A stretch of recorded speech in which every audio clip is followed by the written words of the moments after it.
They called it the Whispering Trail. The name wasn't on any official maps, but hikers who had ventured far enough into the Eldridge National Forest knew the path well. It was an offshoot from the official Loop Ridge Trail, a narrow, barely visible fork that veered east and faded into dense pine. Locals warned against taking it. There were stories, people hearing whispers, hikers going missing, phones dying without reason. But for college friends Darren, Jess, Tyler, and Lacey, stories were just that, stories. We're here to get scared, right? Tyler grinned as they passed a faded wooden sign marked only with an X in red paint. It was their final spring break before graduation, and the idea was to camp deep in the forest, off-grid, for 4 days. Darren, the one with the GPS and military dad, led the way. Jess documented everything for her vlog.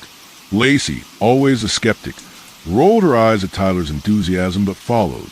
The first day was uneventful. The trail, though overgrown, was passable. They found a clearing just before dusk and set up camp. Jess filmed the setup, panned across the treetops, and whispered into the camera, "If we disappear, this is where it started." That night, the wind whispered through the trees. It sounded almost like voices. Tyler joked it was the spirits of lost hikers, but Lacey didn't laugh. She heard something else, a faint, deliberate voice outside the tent. But when she peeked, there was only darkness and the sound of pine needles underfoot. In the morning, Darren was gone. His sleeping bag was empty, boots missing, backpack gone. No footprints, no sounds in the night. Just vanished. Panic set in fast. Jess dropped her camera. Tyler shouted until his voice cracked. Lacey checked the GPS, but the device wouldn't power on. Neither would their phones. "We need to go back," Jess said, voice shaking. But every direction looked the same. They had entered a loop. Trees repeated like a glitch. They walked for hours and returned to their own campsite, as if the forest folded over them. Then they heard it, Darren's voice. "Guys? Jess? Lacey? Can you hear me?" They ran toward the sound, deeper into the woods, screaming his name. But the voice never got closer. It echoed, twisted, came from behind when it had just been ahead. At sundown, they stopped. Jess began filming again, whispering, "Something's wrong with this place." That night, no one slept. The forest whispered back. Even by the second day, reality had shifted. They stopped trying to navigate. The forest was wrong. Paths shifted when they weren't looking. Trees rearranged themselves. Jess replayed her footage and noticed something chilling. In the background of last night's recording, the shape moved behind a tree. Humanoid, watching. "We're not alone out here," she whispered. Tyler snapped. He ran off with a burning torch, yelling Darren's name. Lacey and Jess chased after him, but the woods swallowed him whole. They heard his screams fade into silence. They found blood. A torn piece of his jacket caught on bark. No body. Lacey wanted to give up. Jess refused. "If we stop moving, we die. Whatever's here, it feeds on us. Fear, confusion, I don't know, but we have to keep going." That night, they built no fire. The whispers grew louder. Lacey saw shadows moving between the trees, flickers of Darren and Tyler, but their eyes were wrong. Glossy, empty, not human. Jess heard her own voice calling from the woods. "Come here, Jess. I'm safe. I found a way out." She didn't follow it, but Lacey did. Jess woke to find her gone, the forest still and eerily quiet. Alone now, she turned the camera on herself. "My name is Jess. If Enyon's is footage, don't come looking. The camp, abandoned, intact. No blood, no signs of struggle. Only Jess's camera, half buried in pine needles. Still day 3. Jess walked without purpose. Camera hanging at her side, eyes hollow. Her last energy was used to record the changes in the forest. Trees pulsed like they were breathing. The sky, even in daylight, was overcast with something thick and gray. Then she found it, an old stone altar covered in moss, hidden in a clearing. Strange symbols etched in a spiral, like a trail winding inward. She set the camera down. Footsteps. Darren emerged from the trees. But he was wrong, taller, thinner, pale as ash. "Come with me," he said, voice monotone. She backed away, crying. "You're not him." The forest whispered in hundreds of voices now, a chorus of the lost. Jess stumbled, fell. The ground beneath the altar cracked open like a mouth. Hands, rotting, grasping, dozens of them, pulled her toward the pit. She screamed. The camera kept recording. Hours passed. Then silence. The forest reset. The altar faded beneath moss again. The trail reclosed. A week later, rangers found recording static. They called it the Whispering Trail. It was a kind of name that sounded made up, like an urban legend passed down from campers and ghost hunting teens.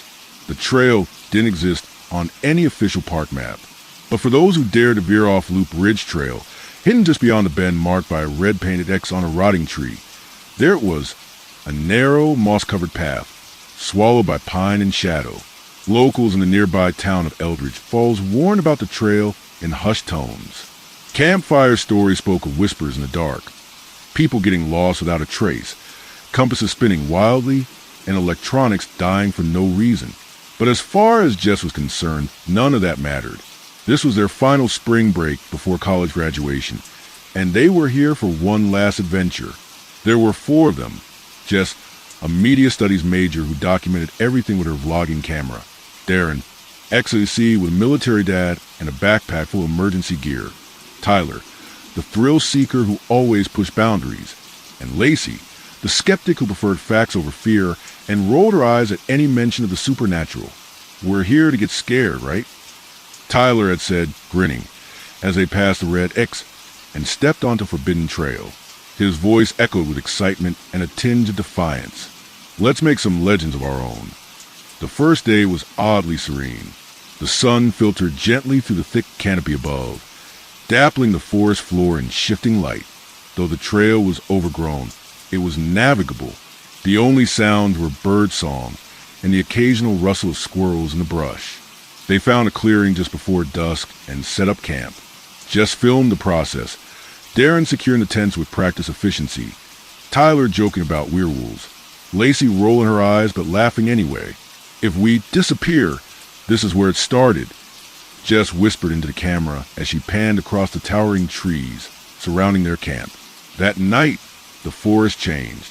The wind came up suddenly, cold and sharp. It moaned through the trees like something in pain, and somewhere within that wind, there were whispers, faint and distant at first, just at the edge of hearing. But as the night deepened, they grew clearer. Not words exactly, but the cadence of speech. Tyler joked it was the spirits of lost hikers trying to prank them. Jess laughed nervously. But Lacey didn't laugh, because she heard something else. Outside the tent, just beyond a nylon wall, came a voice. Not a whisper, but a low, deliberate sentence. "I see you." She froze. Her hand trembled as she reached for her flashlight. When she unzipped the tent flap and peered out, there was only darkness, and the soft crunch of pine needles underfoot fading into silence. She said nothing the next morning, because Darren was gone. His sleeping bag was empty. His boots were missing. His backpack was gone. The zipper on his tent was wide open, as if he had simply walked away. No footprints. No broken branches. No note. Just gone. Panic set in fast. Jess dropped her camera. Tyler called Darren's name until his voice cracked. Lacey tried the GPS. Dead. She pulled out her phone. It wouldn't even turn on. Same with the others. "We need to go back," Jess said, her voice barely above a whisper. "Now." But when they tried, the forest betrayed them. They walked for hours in what should have been a straight line back to Loop Ridge. Trees shifted subtly when they weren't looking. A distinctive stump reappeared again and again. Even the light seemed wrong. The sun never rising high, never fully setting, locked in a gray, dim haze. Eventually, they stumbled back into their own campsite, as if the forest had folded over them like a trap.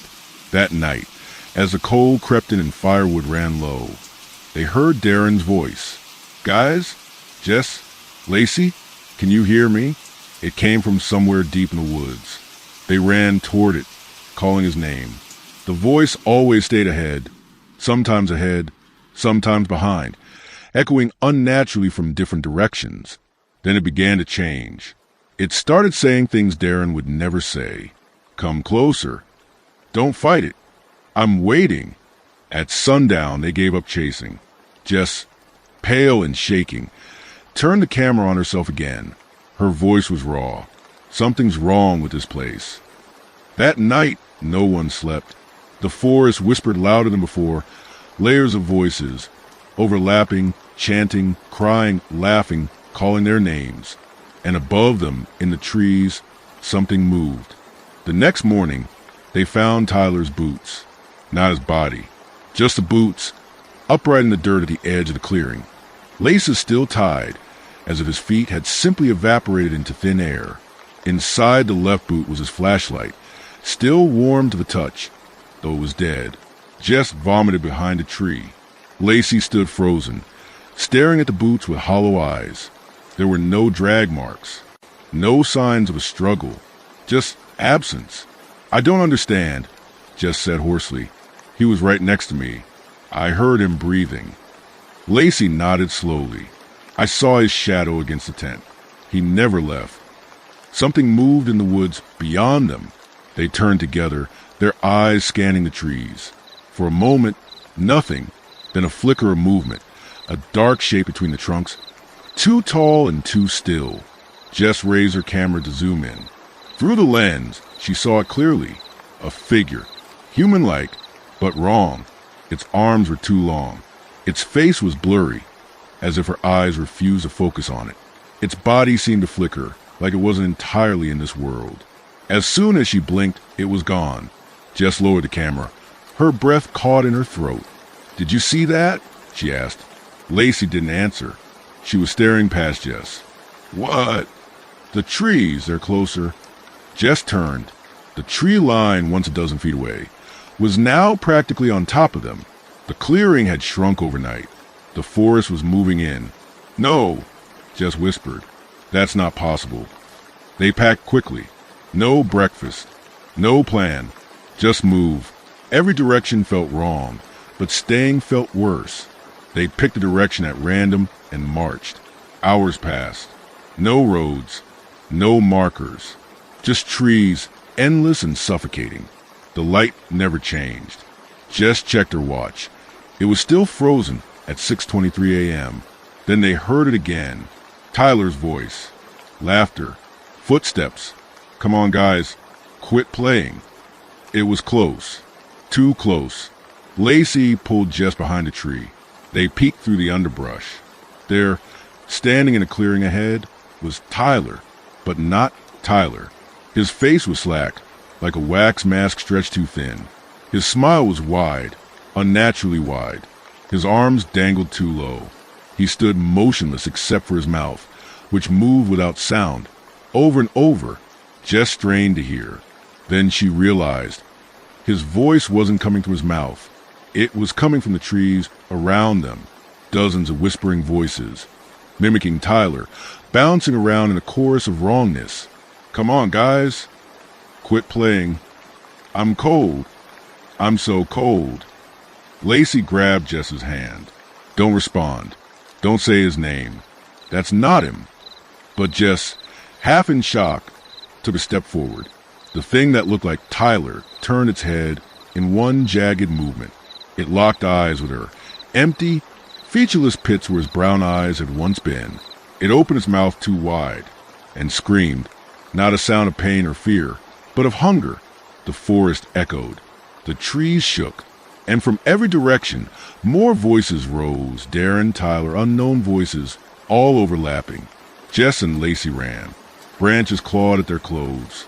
Roots rose to trip them. The forest seemed alive, reacting to their panic.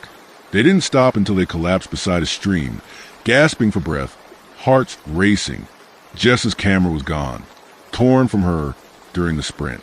And worse, her voice recorder was still running in her pocket. She played it back. Not their footsteps, not their breathing, but the whisper. Close. Clear. One more. The whisper echoed in her mind long after the recording stopped. One more. Jess sat frozen beside the stream, gripping the recorder like it was the only real thing left in this warped forest. The words felt directed, intentional. A warning? A promise? Lacey stared at her. "You heard it too," Jess said. Lacey nodded. "We're being hunted," she whispered. "This place, it's not just cursed. It wants us." Jess shook her head. "What is it? A demon? A spirit?" Lacey glanced over her shoulder. "I don't think it's one thing. I think it's the forest itself." The water by their feet began to ripple, not from wind, from something beneath. A shape passed under the surface, long, snake-like, but faster than anything living. They backed away from the stream. Then Jess noticed it, the reflection in the water. Their own faces stared up, but didn't match their movements. When Jess turned her head, her reflection smiled. When Lacey stepped back, her reflection stepped forward, and then both reflections vanished, leaving only the distorted image of the trees, warped as if the water was boiling. They ran again. The forest had changed. Trees twisted unnaturally, their bark split like old scars. Some had faces, knots that resembled screaming mouths, hollow eyes, and the air thicker now, heavy like breathing through cotton. Eventually, they stumbled upon something unnatural. A trail, a narrow dirt path lined with dead flowers and broken stones. Carved into one of the trees nearby was a crude symbol, a spiral swallowing itself. Lacey hesitated. Should we follow it? Jess wiped sweat from her brow. We're already trapped. Might as well see where it leads. So they followed. The deeper they went, the quieter the forest became. No birds, no wind, just their footsteps and the soft hum of something wrong beneath the surface. Then they reached it, an old wooden structure, half buried in vines and moss. A cabin? No windows, just a door, blackened, splintered, etched with the same spiral symbol. "I don't like this," Lacey muttered. Jess touched the door. It creaked open on its own. Inside was darkness. No furniture, just a dirt floor and, in the center, a hole, roughly 6 feet across. Fresh. The dirt pile beside it looked recently dug. At the bottom, something gleamed metal. Jess reached into her pack and grabbed her flashlight. It flickered, then died. From behind them, the door slammed shut. Darkness swallowed them. Then came a voice. Not Tyler, not Darren. It was her own, whispering from the hole. "You don't belong here. One more?" Lacey grabbed Jess's arm. "We need to go. Now." But something moved in the hole. A hand, pale, rotten, with fingers too long and too thin. It reached up, then another, then another. Not one thing. Many. Jess screamed. They kicked the door open and fled into the forest, the cabin behind them collapsing into itself with a sound like bones breaking. They didn't stop until night fell again. Eldridge National Forest was vast, dense, and old. So old that even the rangers admitted there were parts of it unmapped, trails that didn't appear on satellite imaging, and areas that animals avoided. When 5 college friends decided to go on one last camping trip before graduating, they wanted something different, something wild. So when Tyler found a rumor thread online about a trail called Whispering Way, the group was sold. "It's not on the maps, but people say it's real," Tyler grinned. "And cursed, obviously." Maya rolled her eyes. "You just want to say you camped where people disappear." "Exactly," he laughed. "Come on, Maya. Don't you want to tell people we dared the Whispering Way and survived?" Ben, the quiet one, just checked his pack and muttered, "If it even exists." Lily and Jax were more enthusiastic. Lily, a photography major, wanted the eerie shots. Jax, who had a fascination with cryptids, was hoping for something spooky. The group agreed on a 4-day hike.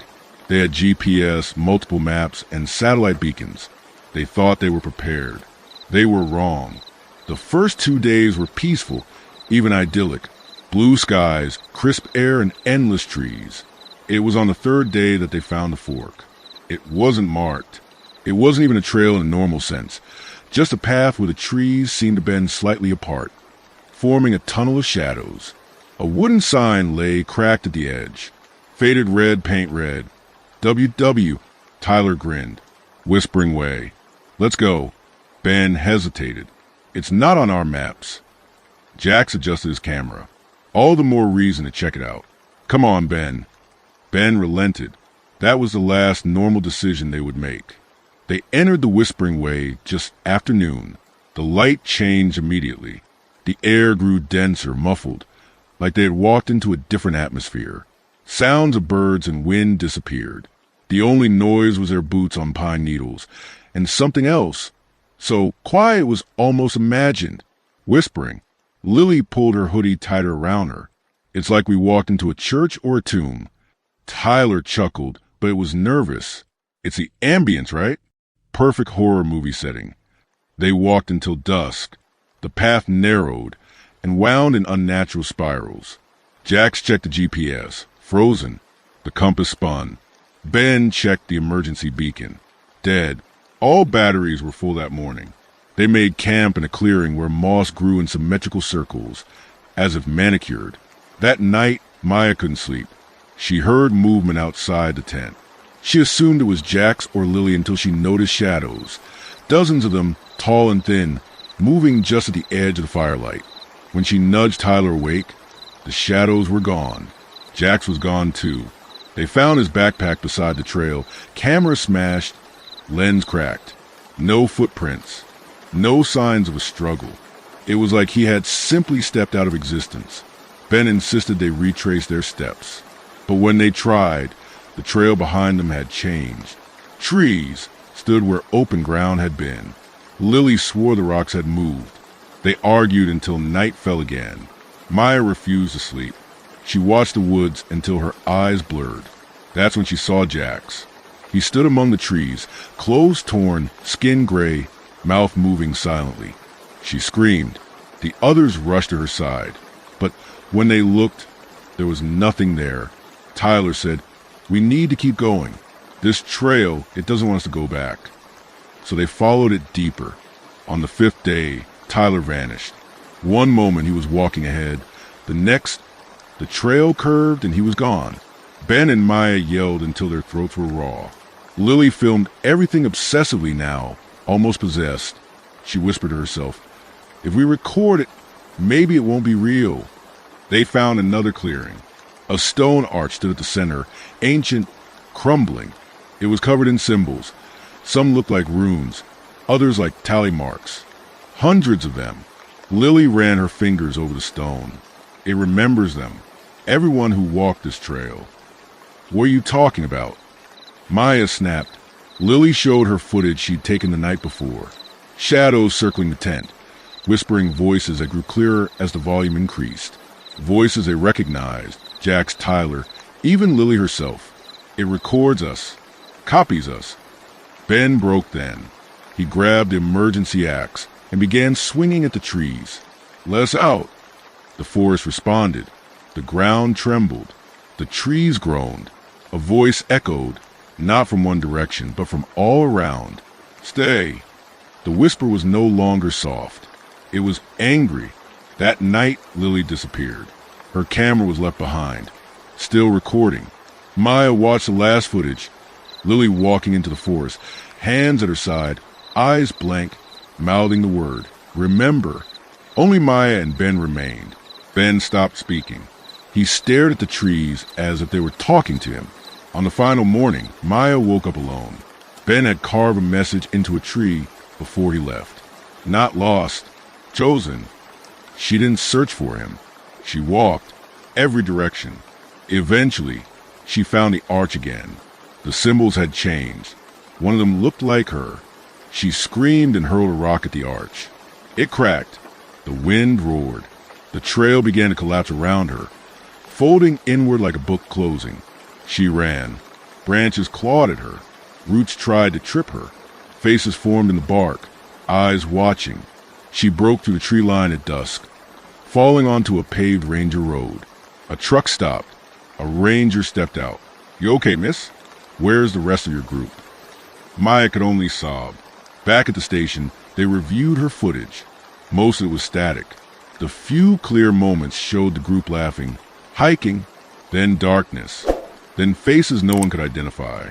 The ranger said there was no trail where she claimed. No whispering way. No arch. Nothing but unbroken woods. They searched for a week. Found nothing. Maya never spoke about it again. But years later, when a new hiker disappeared in Eldridge National Forest, the case file included a note in Maya's handwriting. The forest doesn't forget. And now it remembers you too.